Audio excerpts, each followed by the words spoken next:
Namaskar. A warm welcome to World News and Indian Perspective on All India Radio. This is Vaibhav Jyotsna Srivastav, and with me is R.S.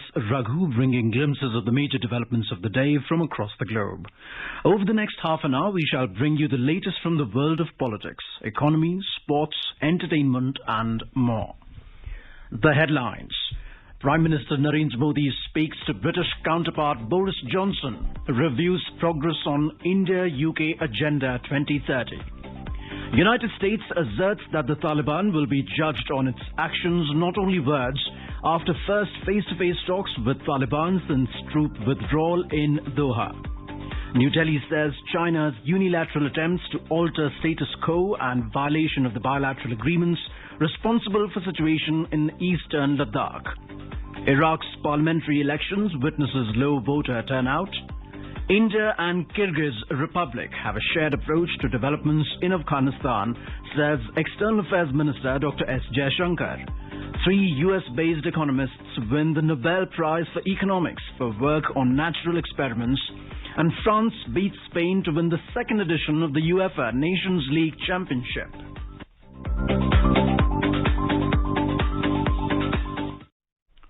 As the nationwide free COVID-19 vaccination campaign at government facilities for those above 18 years is underway, we advise our young listeners to get vaccinated and help others get vaccinated.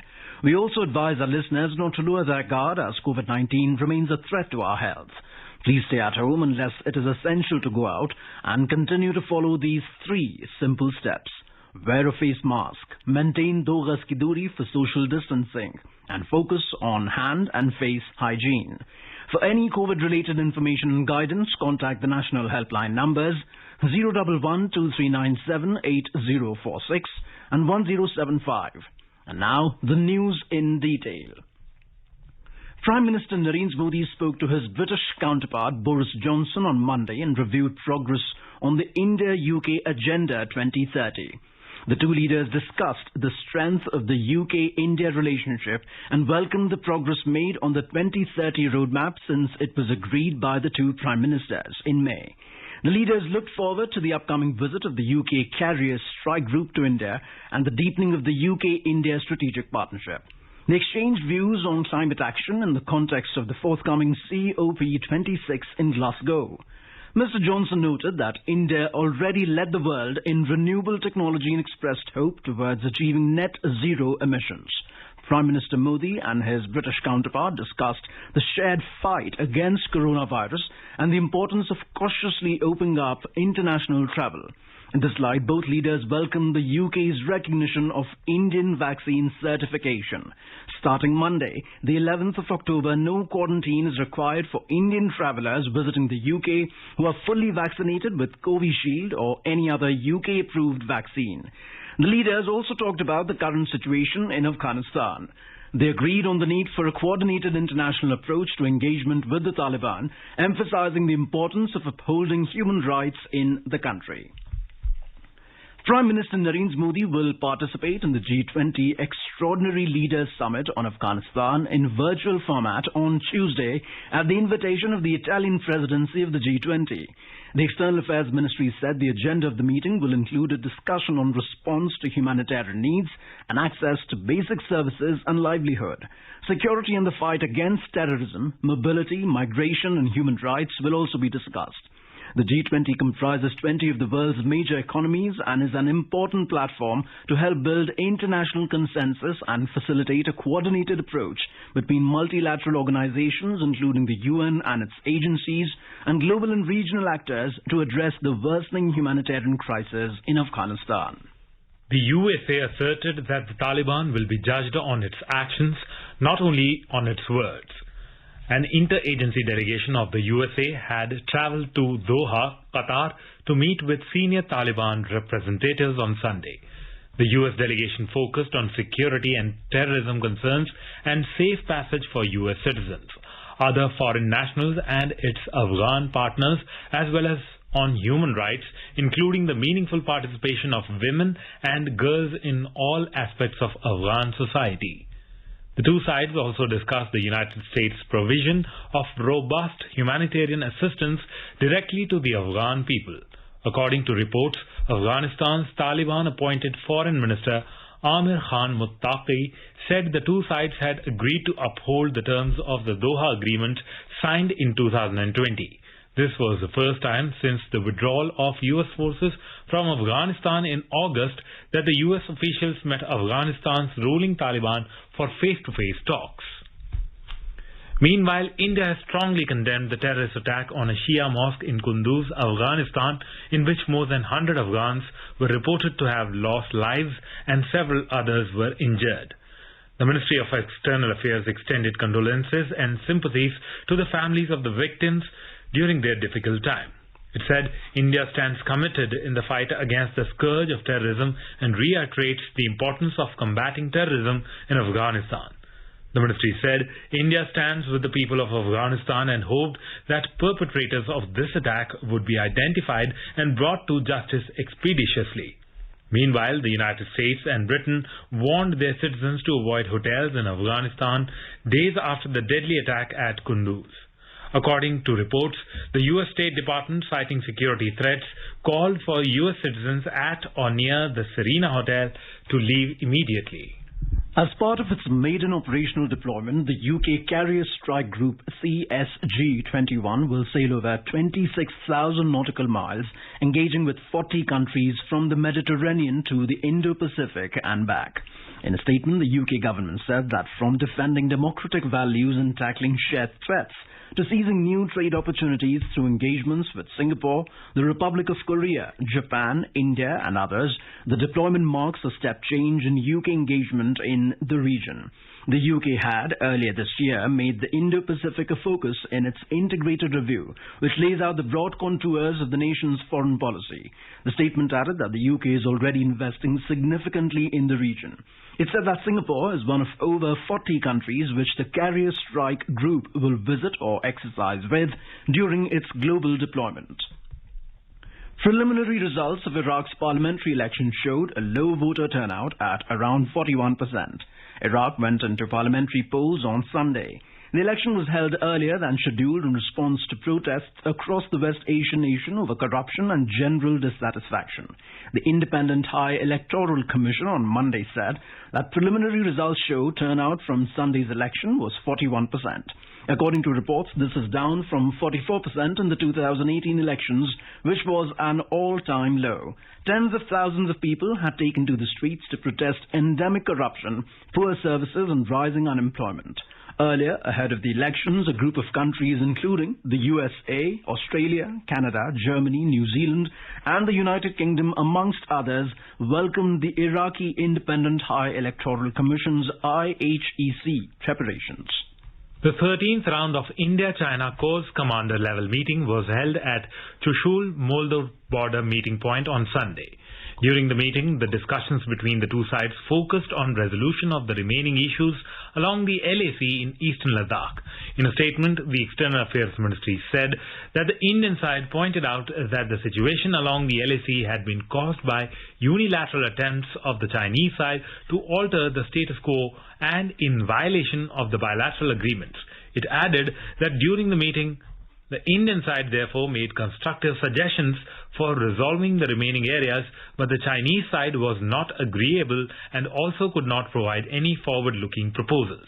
The meeting thus did not result in the resolution of the remaining areas. It was therefore necessary that the Chinese side takes appropriate steps in the remaining areas so as to restore peace and tranquility along the LAC in the western sector. New Delhi expressed hope that China will work towards early resolution of the remaining issues while fully abiding by the bilateral agreements and protocols. India's External Affairs Minister Dr. S. Jaishankar has said that he had cordial and constructive talks with the Foreign Minister Ruslan Kazakbayev of Kyrgyz Republic. In a tweet, Dr. Jaishankar said they agreed on a $200 million line of credit to support development projects. He also said that they concluded an understanding on executing high-impact community projects. Both the leaders discussed the need for early travel of Indian students and more liberal visa regime. He said that they reviewed defense and security cooperation positively. India and Kyrgyz Republic have a shared approach to developments in Afghanistan. The External Affairs Minister reached Kyrgyzstan as part of his 4-day visit to Kyrgyz Republic, Kazakhstan and Armenia on Sunday. In a tweet, Dr. Jaishankar said he is delighted to arrive in Bishkek, Kyrgyzstan at the invitation of Foreign Affairs Minister of Kyrgyzstan, Ruslan Kazakbayev. Dr. Jaishankar will also be calling on the President of Kyrgyz Republic. Some agreements or MOUs are also expected to be signed during the visit. He will attend the 6th ministerial meeting of the Conference of Interaction and Confidence Building Measures in Asia, CICA, in Nur Sultan. Meanwhile, India marches ahead towards the 100 crore mark of administering vaccination. India has administered over 95 crore 19 lakh doses of COVID vaccine so far under the nationwide vaccination drive. The Union Health Ministry said more than 46,57,000 vaccine doses were administered in the last 24 hours. The ministry said 21,563 COVID patients recovered during the last 24 hours and the national recovery rate has reached 98%. Till now, more than 3 crore 32 lakh people have recovered from COVID-19. This is All India Radio, giving you the news. For quick news updates round the clock, follow us on our Twitter handle @AIR News Alerts. Welcome back to World News. Prime Minister Narendra Modi on Monday said India will have to ensure that in the 21st century, space plays an important role in uniting the world. Speaking at the launch of Indian Space Association, Mr. Modi said India is one of the very few countries that have end-to-end capability in space. In today's hotspot section, we bring you a discussion on India's strides in space. In conversation are Pallava Bagla, and a journalist and science communicator, and Sanjay Jha, also a journalist. Along the lines of the US, now several private sector companies, both global and domestic, have taken huge interest in India's space program, with space-based communication networks coming to the fore. And today, Prime Minister Narendra Modi ji launched the Indian Space Association and also interacted with representatives of the space industry. Prime Minister said that this new association will act as a single window and independent agency on matters related to space technology, representing the various stakeholders in the Indian space domain, with members comprising the Indian Space Research Program, ISRO, and many private companies. Pallab, what do you think of significance of this sudden trust on this Indian Space Association? Why suddenly the private companies are vying to get into this? See, the Indian Space Association is a very welcome step, and it is an industry body which will probably act as a advising body for the government to give the views of what the industry seeks from the government in this very crucial sector of space.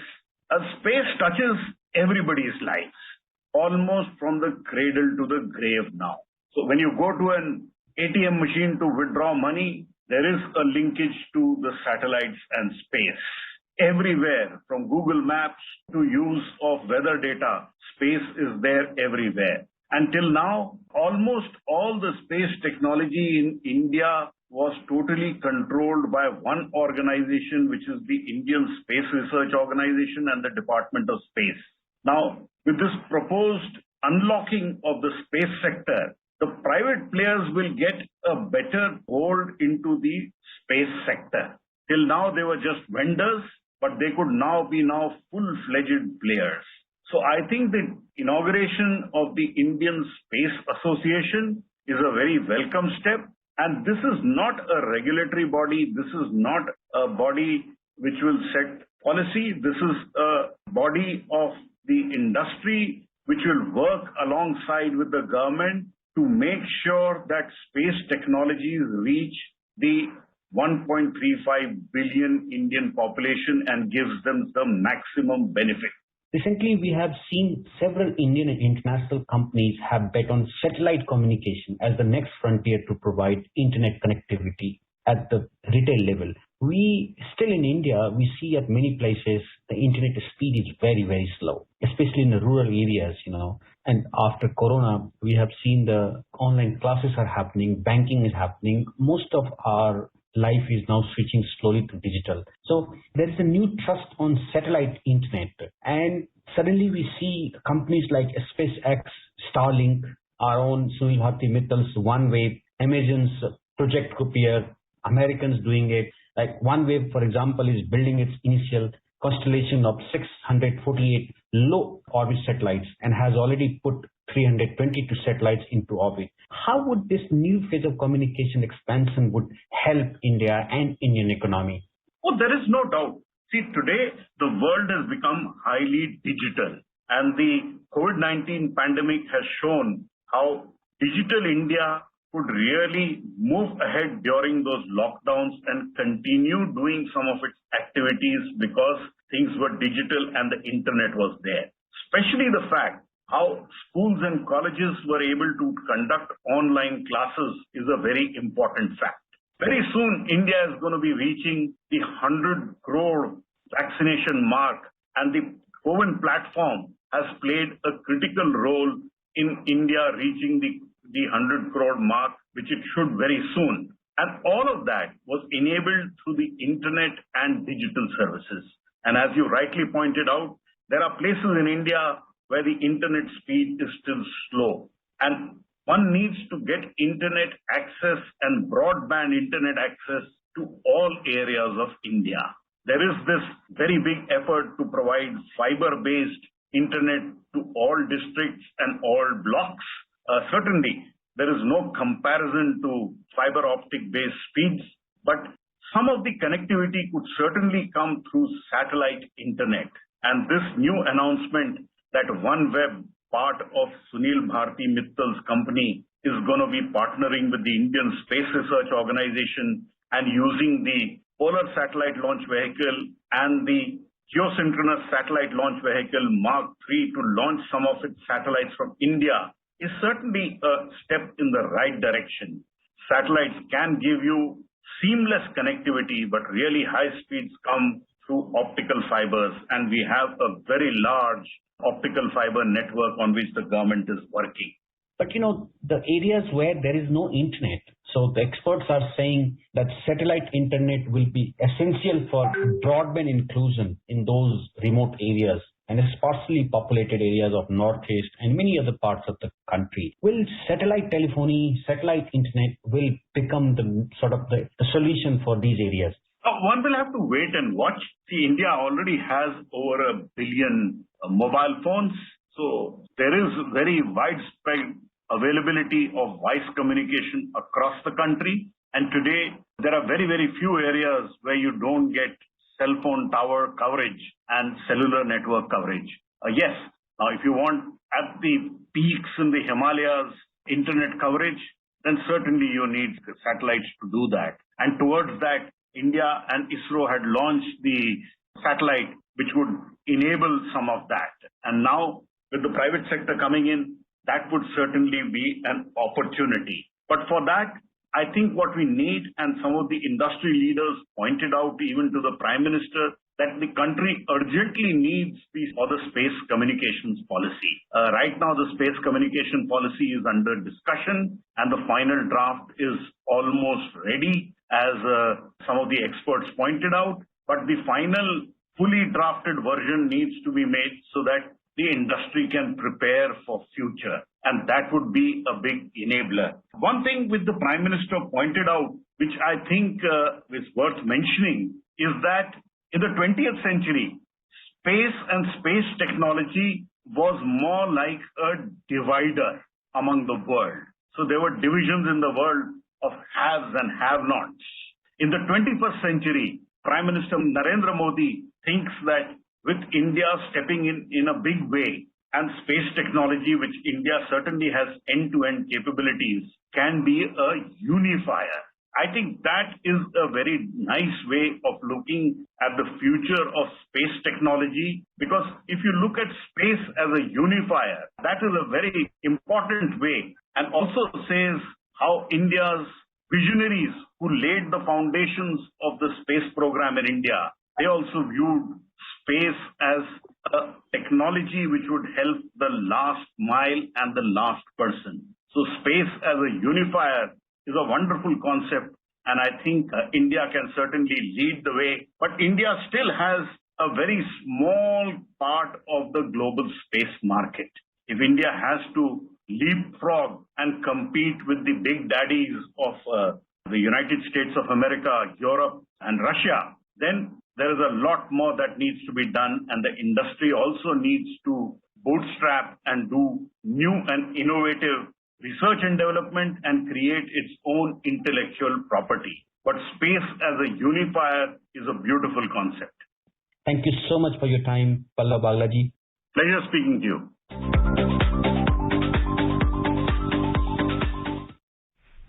Special Presidential Envoy for Climate for the United States, John Kerry, and European Commission Executive Vice President Frans Timmermans hosted a virtual ministerial to mobilize further support for the Global Methane Pledge.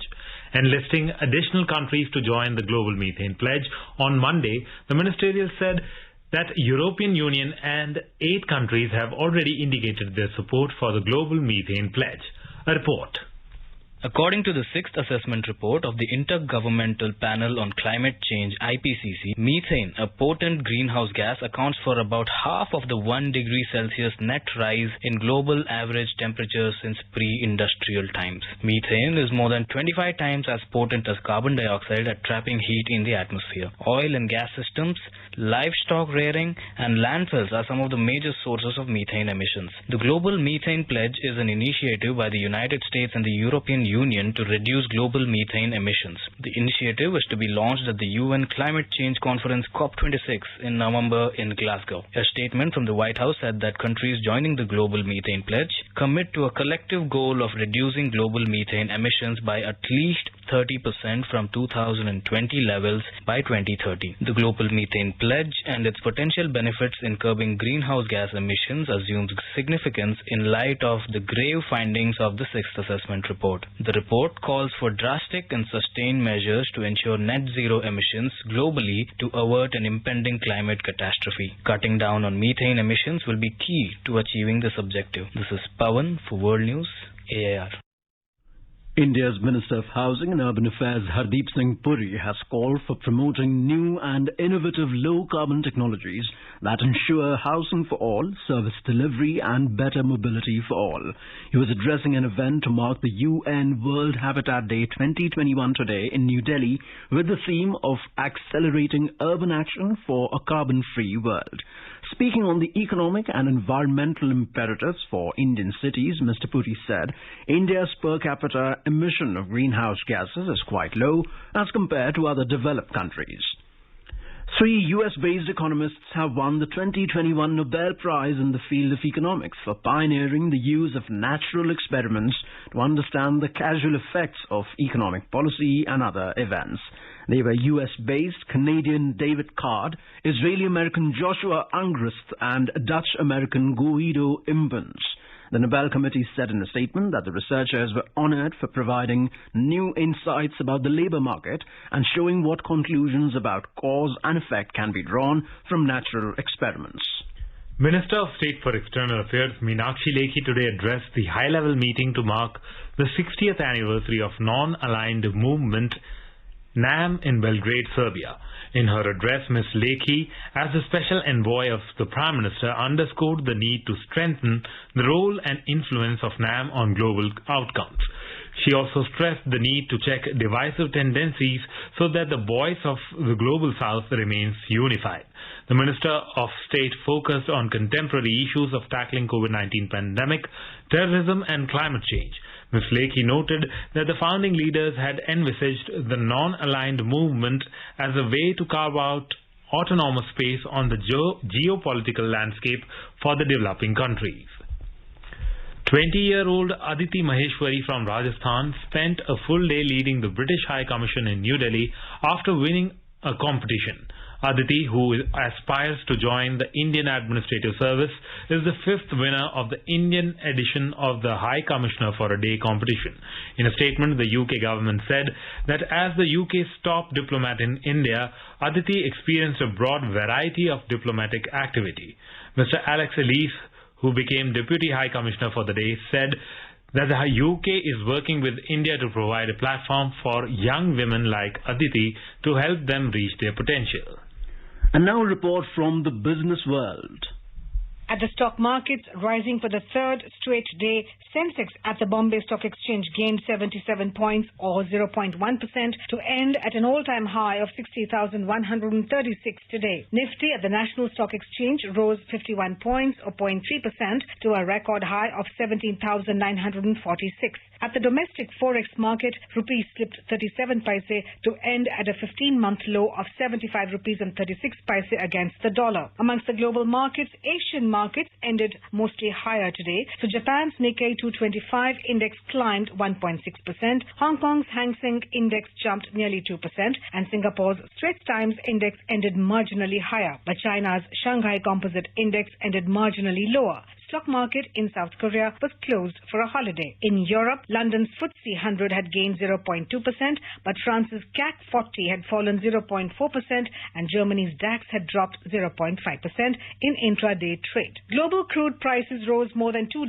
to multi-year highs today, extending gains as an energy crisis gripping major economies shows no sign of easing amid a pickup in economic activity and restrained supplies from major producers. So Brent crude shot up $2.17 at $84.56 a barrel, its highest since October 2018. U.S. crude futures jumped $2.67 to $82.02 a barrel to its highest since late 2014. Back home, gold fell 59 rupees to 46,038 rupees per 10 grams at Delhi's bullion market. This is Lalema Aneja Dang for World News All India Radio. Moving on to sports, France defeated Spain to win the second edition of the Uefa Nations League Championship. Second half goals from Karim Benzema and Kylian Mbappe saw the French side through a 2-1 victory in an end-to-end encounter in Italy late Sunday night. In IPL cricket, chasing a victory target of 139, Kolkata Knight Riders were 126 for 6 in 17.4 overs against Royal Challengers Bangalore in the eliminator match at Sharjah when reports last came in. Now let us take a look at the major developments around the world as reported in the foreign press. The Guardian reports US to give humanitarian aid to Afghanistan according to Taliban. Financial Times writes, China's coal futures hit record high as floods worsen energy crisis. The Sydney Morning Herald says calls rise in Italy to ban pro-fascism groups after vaccine rampage. Sputnik News reports powerful 7.0 magnitude earthquake hits Alaska. Washington Post says Czech president admitted to intensive care unit 1 day after general election. And South China Morning Post reports British warship makes Singapore stop amid UK's bid to reaffirm Asia's presence. And now a quick look at the headlines once again. Prime Minister Narendra Modi speaks to British counterpart Boris Johnson, reviews progress on India-UK Agenda 2030. USA asserts that the Taliban will be judged on its actions, not only its words, after first face-to-face talks with Taliban since troop withdrawal in Doha. New Delhi says China's unilateral attempts to alter status quo and violation of the bilateral agreements responsible for situation in eastern Ladakh. Iraq's parliamentary elections witnesses low voter turnout. India and Kyrgyz Republic have a shared approach to developments in Afghanistan, says External Affairs Minister Dr. S. Jaishankar. 3 US-based economists win the Nobel Prize for Economics for work on natural experiments, and France beats Spain to win the second edition of the Uefa Nations League Championship. India is celebrating the 152nd birth anniversary of Mahatma Gandhi. Before we end, let us listen to his favorite bhajan Vaishnav Jan by artists from Cuba.